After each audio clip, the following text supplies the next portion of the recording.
Have a seat, Helen. I'll just get rid of this thing. I'm doing FI. So I thought what we'd do is we're going to do another really simple thing like we did the other day with the turning of the forehead, the turning of the... No? Just giving a congruent message through the system, looking for generalising an idea about the ground. And what we're going to do is I'm going to demo it today and talk through just what I'm looking for. We'll see how we go with time, whether we'll get to both of you being able to do it today. I'm not sure, but everyone will get to practice it, but it may not be today that everyone gets to practice it. So what do you do when you look at a demo? What are you looking for? What are you attending to? Helen, are you okay sitting there while I talk about this?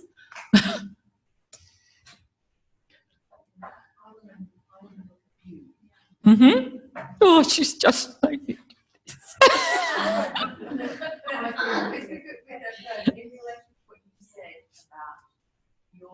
Yes, absolutely. Mm-hmm. That's a really nice one.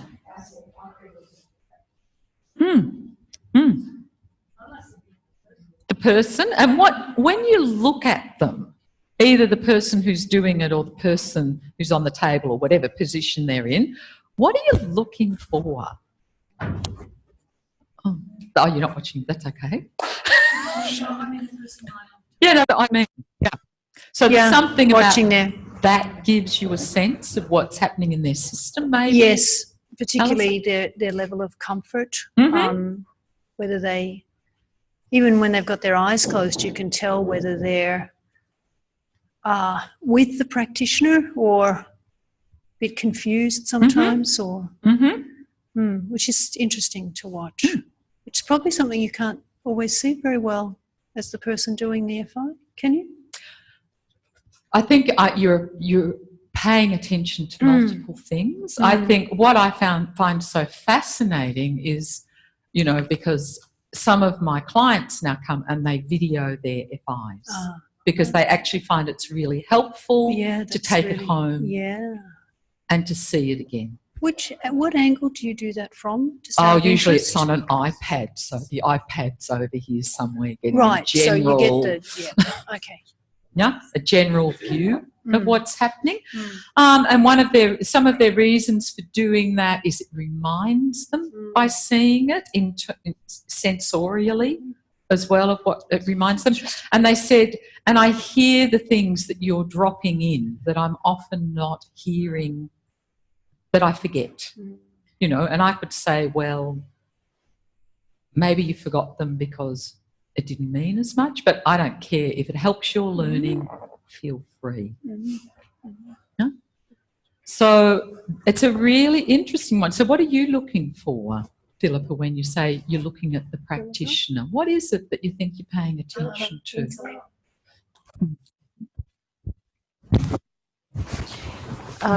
If your self-use is critical to how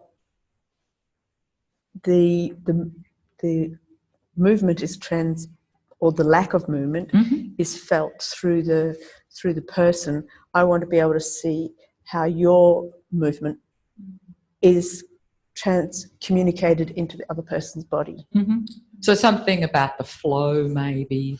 Yes, and so maybe if your effort is directed into the shoulder, is it that it's actually coming from your foot, and then does it relate or translate, and how does that translate through the other person's body? Something about that connection through, transmit, I should say, right? through from one person rather to the than other. What other things?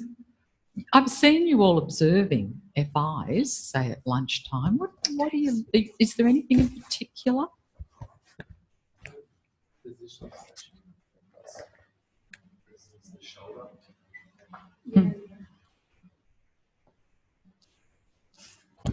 Just like how you position or organise yourself for particular parts, and so to be more how the practitioner's organising themselves. Yeah. definitely. Yeah. Yeah, and it's different too for using props too. I found that really interesting.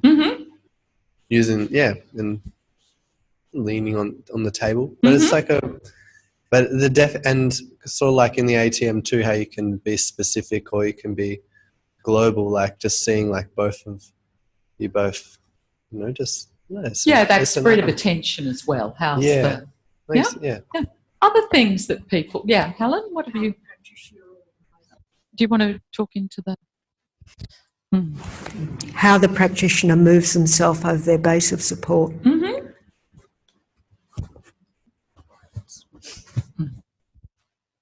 The decisions that you make as a practitioner. But you're going to have a guess at.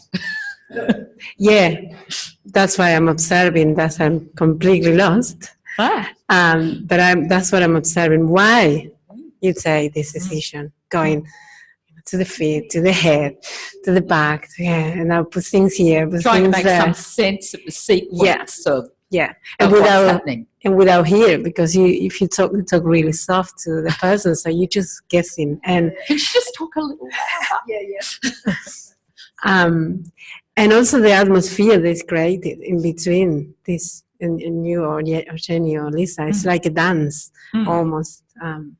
That I'm curious about why you take this decision now, and what makes you take this decision, and why the person is so receptive, like a baby again. Anything else? Yeah. Just keep handing it around. It's really interesting. I've got no idea what you're doing, and then I think, well, I have to start somewhere.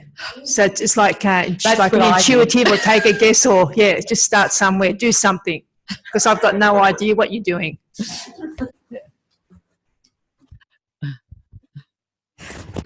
Yes, but even though you might be aware that might be the case, you are still seeing the practitioner move very confidently, and always with with the quality of self-use. Nina. I look at what I'm doing, because at this stage I don't know why, and how that affects the movement of the person who lies or sits. Because usually you repeat that movement again, and it's a big difference. What and how it, the progression. It's great. But, I was definitely one of those people. Our training went from 12 till 6 every day. Yeah. Then we'd also have a long lunch in the middle of the afternoon. But because I was doing it in Sydney, so I wasn't living at home, so I had plenty of spare time, I would usually get there always to watch the FIs in the morning. The FIs would be done before class. I watched a lot of FIs. I must admit, for a long time I just sat there. I think it's called the immersion process. Watch enough, but something goes in simply from observing. And I think that's that sort of first step, that something goes in. And then I think it's interesting then when you start to get to the stage, just like with any learning, of beginning to ask questions or make distinctions. And it's always interesting, what are you asking? What is it about the practitioner? Is it about the client? Is it about the two of them? And this is a little pet one of mine that I didn't develop while I was watching in the training, that I would try and be the person on the table. Yeah. I would try and be the person on the table. I would literally try and imagine that I was them and that the practitioner had their hands on me, and that really helped me to get a sense of what I thought was going on in the lesson. Of course, it was biased by my organisation, but it started to give me a clearer sense of what maybe the questions were that they were asking, if I could be the person on the table. And I think it's a great skill. Often, even now when I'm giving FI, I will stop and I'll try and be the person. I'll try and be who they are. And very quickly, and I don't make this evident to the person, it might be that I'm behind them at the beginning and I'll just be saying, oh, look, I'm just feeling for the muscles in your back. I'm just getting a sense of how you work, how much work or you don't do. Can you feel that that maybe doesn't work as hard as this? But at the same time, I'm standing behind with my hand on them going, oh, this is what they do. They don't shift their weight. They go here. So in a way, I'm putting my hands on and I'm gaining information about them, but at the same time, I'm feeding it into my system. Does that make any sort of sense? Oh, that's another whole big world, but definitely. But that idea that when I'm feeling something, at the same time I'm getting a sense of how they're organising themselves.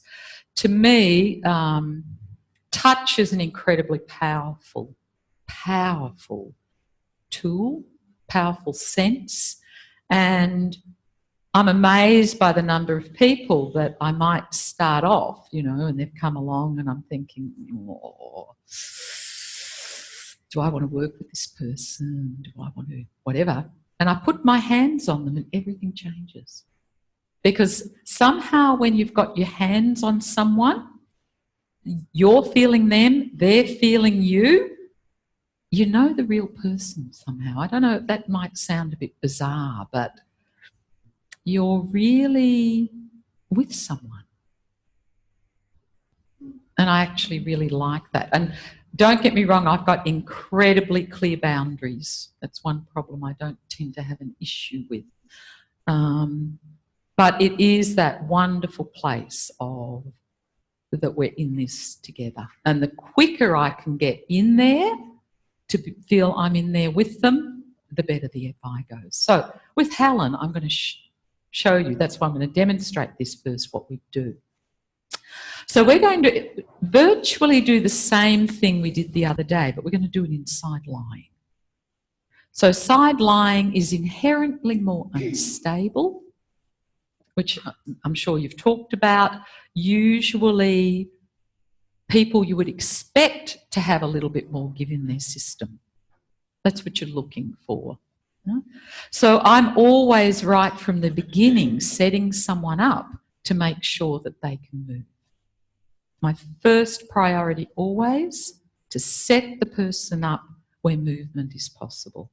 So Helen, which side would you like to lie on? And I'll show you how I go about the process. Left? Okay. Which end would you like your head to be? Okay. So if you're on your left side, how about we put your head that end? And I'm going to straight away get something to put under her head because most people need something under their head. Come up my way, this way a little bit more, Helen. And I'm just looking at Helen at the moment, but it looks like because she's already got weight on her front arm, so that's telling me that she's not feeling very stable. No? So we're going to give her a little bit higher. Just going to get that. So Helen, this is going to be a little bit slower process than I'd normally do, just because I'm going to talk through it. Okay? So I'm observing Helen as she's lying here. This is the position she's chosen to lie in. And I'm probably interested in saying, would be this be the side that you sleep on, Helen? Yeah. And would you ever sleep on your other side? Yeah. Because I'm usually interested, because some people will have one side only that they sleep on. So what are the things I'm going to do? I can see that as Helen's lying here, yeah, where's her head? It's the same thing we were doing the other day. Where's her head in relationship to the rest of her torso? So her head's a little bit forward. Can people see that? Do you want to? Yeah? So her head's a little bit forward. So she's a little bit more rounded in here, but this isn't rounded here. No? So she's rounded here. This is a little bit more extended. And she has, her feet are a little bit in front of her pelvis as well. So there's a tendency that she's a little bit smaller at the front than she is at the back. So she prefers to be in a position of a little bit more flexion, basically. I also noticed that her knees aren't exactly on top of each other and that the feet are a little bit... So she doesn't choose to put her feet there. So that's already telling me that there's a little bit of asymmetry in her system. Yeah? That she doesn't come exactly into a...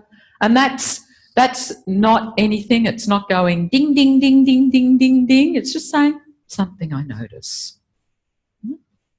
So I want Helen to be set up so that she's comfortable.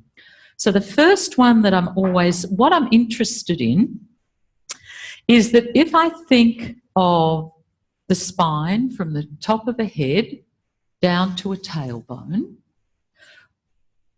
if I know that the base of her neck is a little bit ready to move, I know she's going to be comfortable, and it moves a little bit. This is very gentle. Would you say, Helen, what I'm doing? Yeah.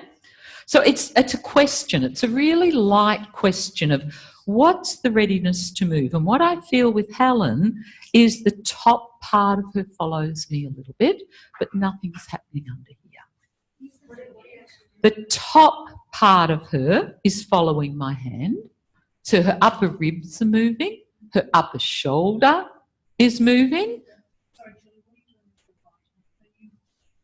I'm turning her a little bit. That's all I'm doing. This, doing nothing. This is feeling. So I'm doing a tiny little turn. I'm seeing if I can shift her weight, basically. Is Helen ready to shift weight here? And she's not. There's no readiness for this to be light. So I know that I haven't got her head at the right height, that it has to be at a different height. So what would you guess? If she's already not able to move this, you wouldn't want to head lower, would you? Because that's going to give it even, that's going to push this down even further. So you'd think maybe I want something a little bit higher for her. So this is what we do in Feldenkrais. I've got a hypothesis, made a guess. Oh, we see. Helen, just lift your head. And we put that under her head.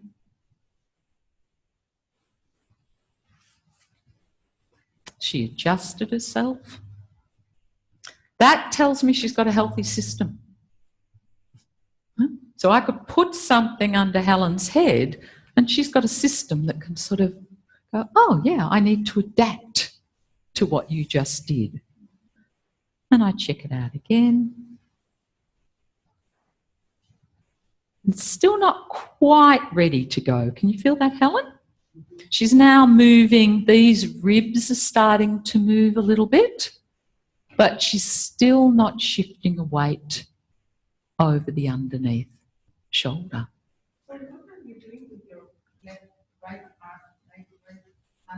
This one? Where's the skeleton?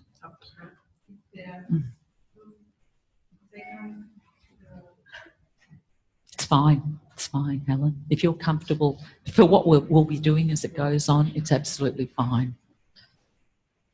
Okay, I'm here and I'm just gently turning the base of her neck with the intention of doing that she could roll across the ground. Huh?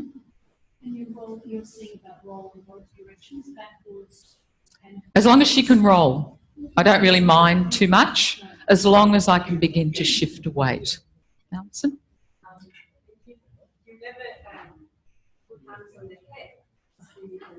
This is the key. I tell you, this is the key. The base of the neck, C7, T1, the first rib. If you can get that to move, the movement will go through. No? And because as I've said to you, I think of the head as a limb, like the arm or the leg.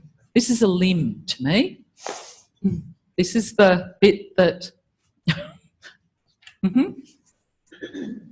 So, because that didn't get it with Helen, what I now have to do with Helen is I'm going to lift her head, because I've got a feeling that it's not just about the position her head is here, so we lifted it up and down a little bit, but probably that Helen needs to move in space. There she is. Huh? So here, where she was choosing to be, where her weight was sort of really forward on her shoulder, no amount of lifting her head lightens that weight. No, for Helen. But if I do this and go, Helen, what about if we bring you back here a little bit? Now she's freer. If you shifted her legs rather than her head, would that have... Who knows? I haven't done it that way. Could have. Absolutely could have. So now we're going to put your head back there, Helen. And now we're ready to go in the upper torso. You feel that, Helen, how there's a readiness now to move? No? So then I go to the pelvis. So the two big points of control for me are here and the hips and the pelvis. If I can get them moving across the ground, the rest will fall into, has more opportunity to move. So here we are with Helen. Put my hands on a pelvis. Again, I don't have a set place I put my hands on, but I'd probably be looking at that Helen has weight here. I can fit my fingers really under here. So this is going back to that scan we did the other day of feeling where the lightness is, you know, where she's making contact with the ground. So Helen has a lot more weightedness down in her chest. She doesn't have anything touching here in her low back, and her weight is much more down here. So for Helen, I wouldn't have my hands up here, they'd be down here. And again, I'm just checking, can she shift her weight here? And it's a gentle question, and again, I can feel for Helen, the top of her pelvis goes, her top hip rolls a little bit, the bottom of her pelvis rolls, and then it just stops.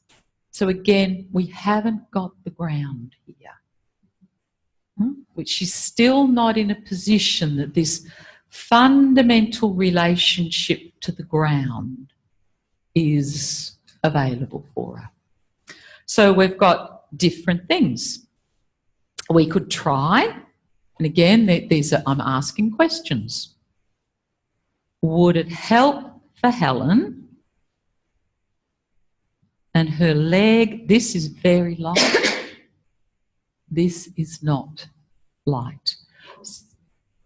This is light. I can't lift her from her thigh. So again, we know it's not light because she can't shift a weight. That's why it's not light. She can't shift her weight. So I could do this. I'll go with where she's going, and maybe that'll shift the weight enough. There she goes.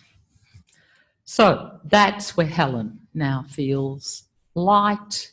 So we need to put something in between her legs. I could have, that's one strategy I had, which is again just changing the height. And we'll do that. Let's try that, Helen. And again, we just go back and check. And look what's starting to happen. All of Helen, just by finding this starting position where things are ready to move. If that didn't work, and sometimes it doesn't, I can again change the position of her legs. Where do they get a little bit lighter? And for Helen, where they are is pretty light. And again, how do I feel this? I'm feeling it in me, because as soon as Helen stopped shifting her weight, I stopped shifting my weight. All of a sudden, my weight stopped shifting. Huh? Because we're a dance part. We're a dance team here, Helen. So now I have got Helen in a position that Feldenkrais would talk about. She's ready to learn. She's already going to feel much more competent than her initial starting position, so I can challenge her more. Does that? Yeah? So that's the setup. And you might, some of you might lie down and you don't even have to do that, because from the moment you start, the person's already ready to go. Huh? But this allays anxiety. So people who are, oh, what's she going to do?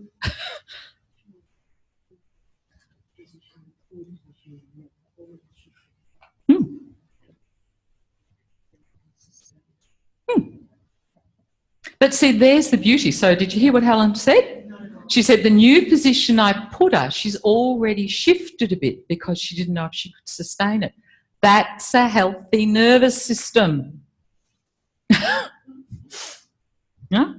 Helen now has the possibilities, and that's what you want to see when you're working with someone in FI, that you can see you do something and they organise themselves. There's something in the position you've put them in that their healthy nervous system is coming and going, oh, I've got to be a bit different here. I have to adapt a little bit differently here. Huh? Good on you, Helen. Okay, so. It's not that you do something wrong. It's not that you put them in the wrong position, it's just they adapt.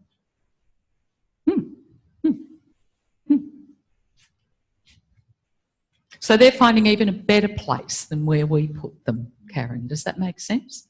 Huh? Yeah, you would, Karen, I know, but you haven't. Let me tell you, you haven't. That's a healthy system. Okay. Now, so this is where it gets interesting. Helen's saying, I'd quite like to have my head higher. Okay?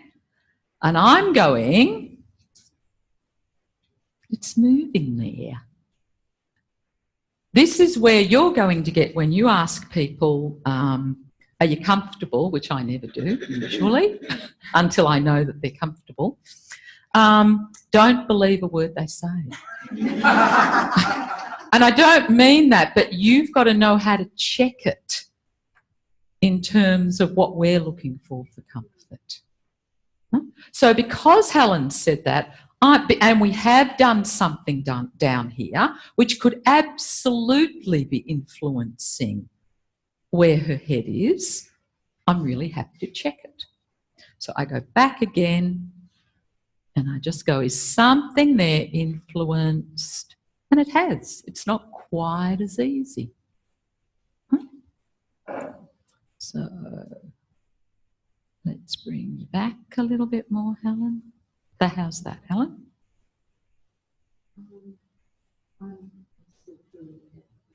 Yeah, but you can move. Because this is what we're doing. We're negotiating. Do you think you can cope with that for a little while?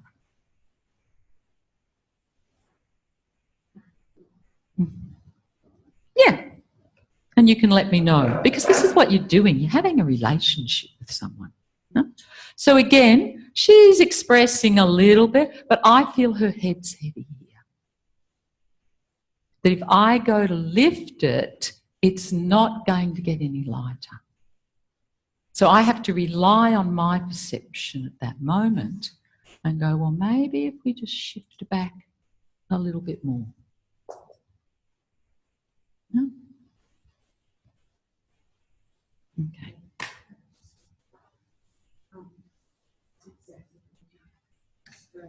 Yeah, so let's just see how you happy to see how we go for just a minute or not?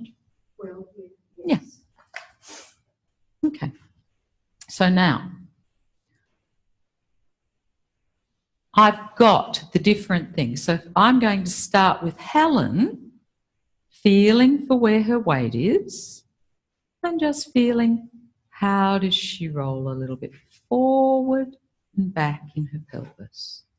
And I'm feeling for the ground, just like what we did on the back.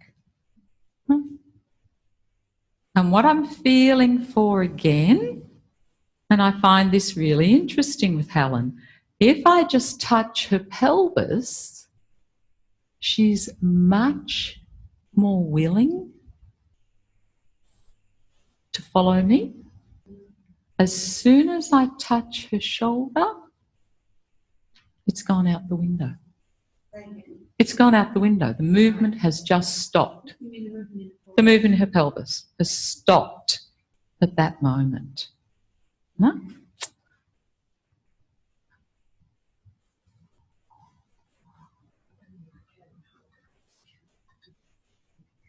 So what would you need to do to make it comfortable, Helen?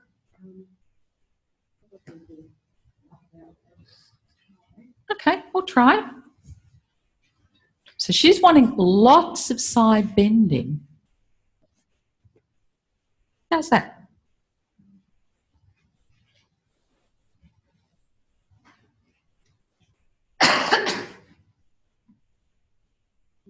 Yep. So let's see if that made a difference. No. No. As soon as I touch that shoulder, everything stops moving.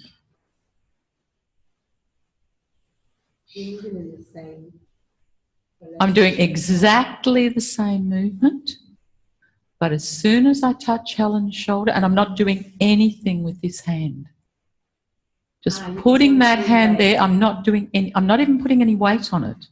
It's a very light touch on Helen's shoulder and everything stops moving. So I don't touch Helen's shoulder. No? Because there's something in Helen that inhibits a movement. I don't know why it is. I don't know what it is. It doesn't matter. It doesn't help her experience the movement. But she would let me move up when I was moving from here. Huh? So, again, we'll go back to her pelvis and we're just going to move it. And you can see with Helen. And Helen's not alone in that. They're the sort of things I'm looking for as the practitioner. It's not that Helen's different or special, or they're just the things you see in people's organisation. So we're just rolling her across the ground. And I know with Helen, so normally I would go from the shoulder, but I'm not going to with Helen. So I'm just going to come up here again and I'm going to roll her. It's interesting because before I was touching her there, so she will let me put my hand on her shoulder and it doesn't inhibit the movement when I move her from her upper back. No? So that's really interesting to me. And it's not that it's good or it's bad or it's... I'm just going, That's interesting. There's something, what happens that when I move Helen from her pelvis, and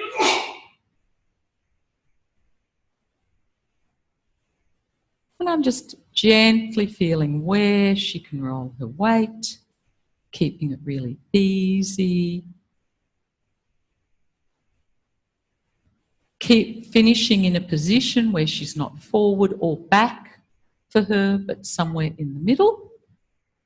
And then we're just going to gently see, can she turn her head a little bit here? So it's the same idea that we were doing the other day.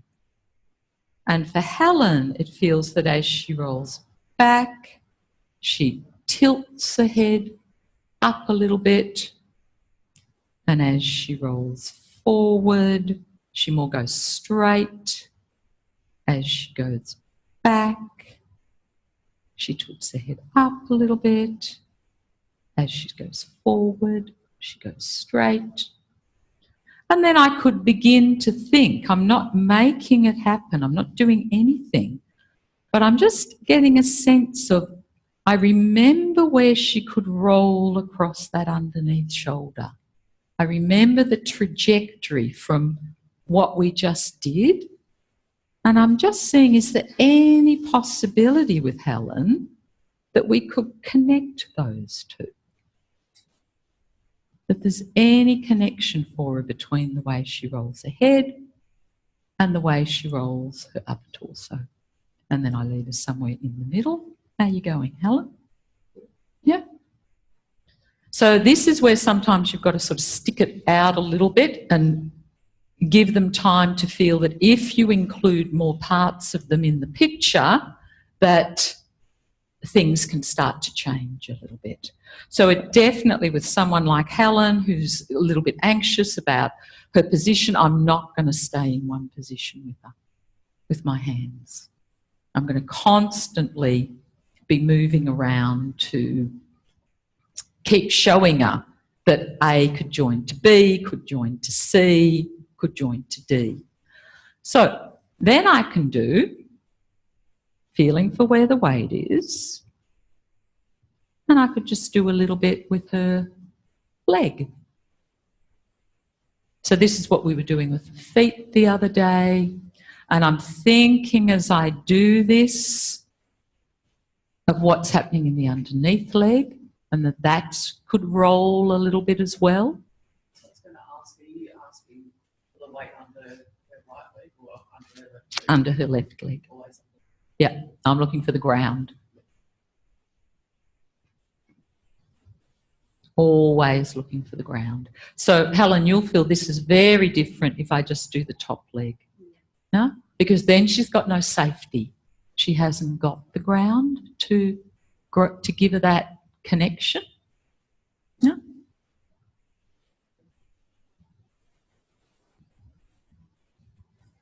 And I'm shifting my weight all the time.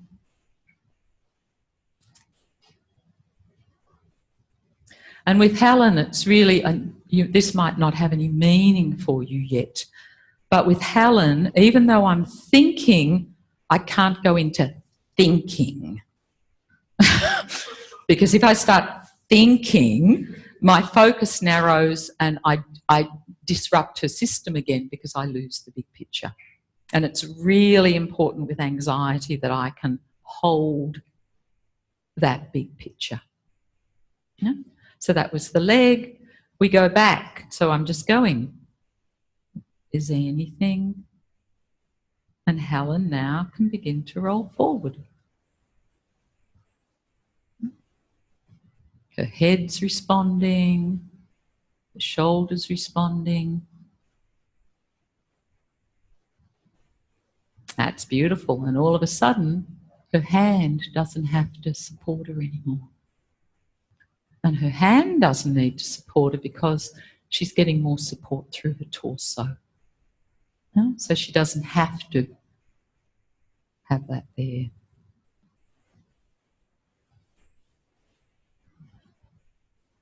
I'm going to go up to her shoulder again and just see how this is going.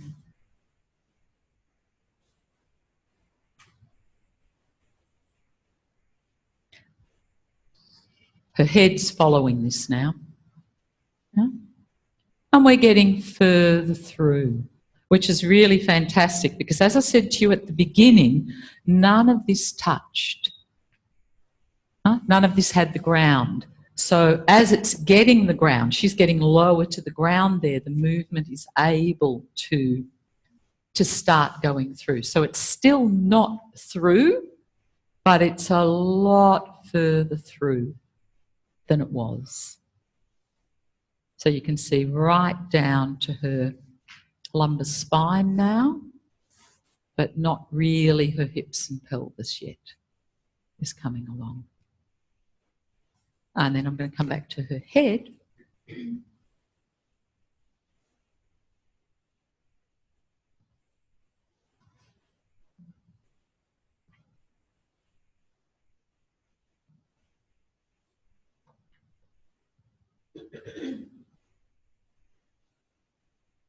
And then I'm interested, it's an experiment, that's what FI is, to go back and just see, and something's changed.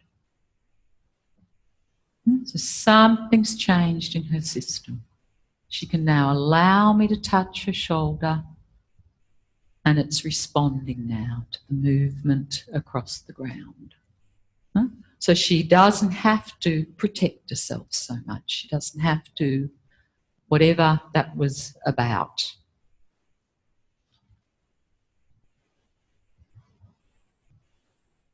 So, and then with the people you're going to do it with, at this point, you could maybe be feeling the pelvis could go in one direction, maybe their shoulder could go in the other direction.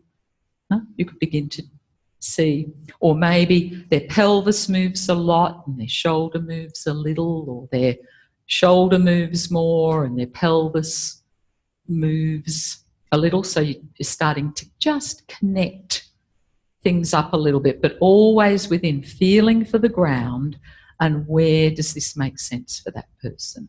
So you can see for Helen, the whole thing has been very slow. This is the speed she needs to make sense of what we're doing.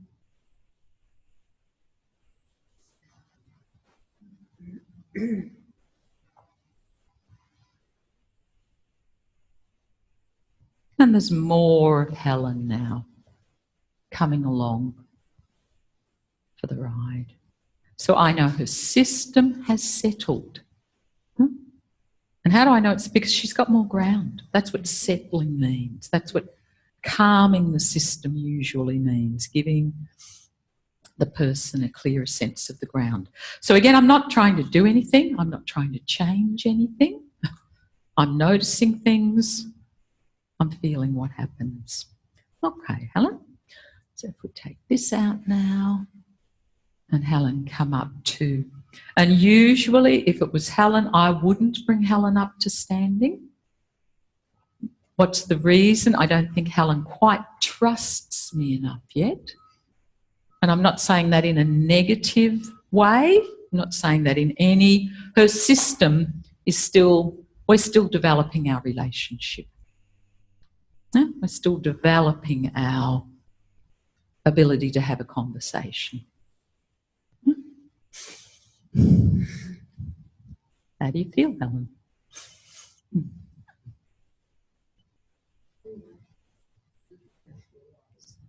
That's okay. You don't even have to say anything, Helen. But she's got a smile on her face.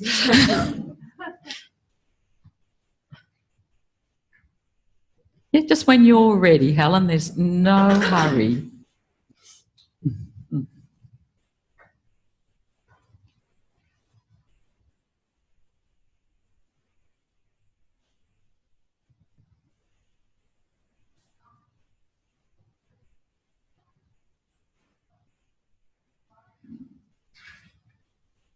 And just have a walk when you're ready, Helen.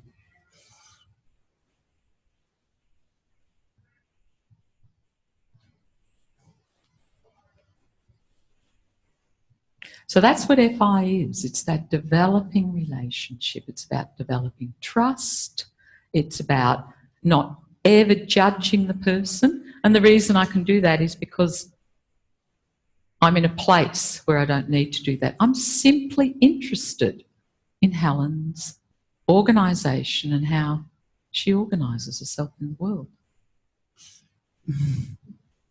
And seeing if I can make it a bit easier for her.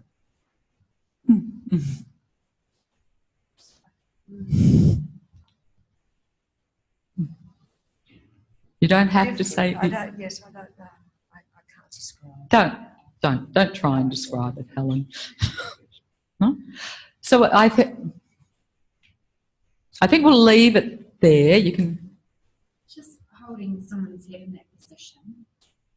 It's quite a, well, from a feeling perspective, I find it quite a bundle, someone doing things with my neck.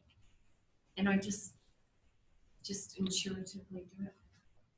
I didn't lift your head. Which part were you talking about? Actually, you were moving her whole body from the neck. Yeah, but I wasn't lifting her off the ground. I was moving her always across the ground.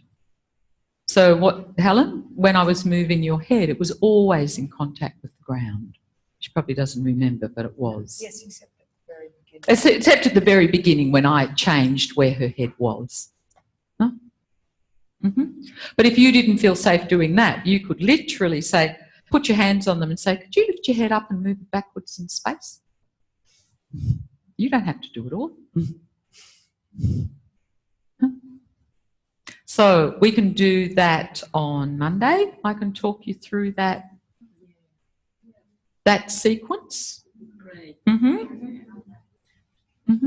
So again, it's exactly the same principles as what we did the other day. It's just doing it in a different orientation. So giving Helen more information about, she's got more places that she can find the ground in to make her feel calm, and to dispel some of her anxiety. It's lovely, Helen. Thank you. Thank you. So I think we will finish with an ATM. Have a little break. We don't want any mats for the last ATM. No mats. So, Gender, they have to be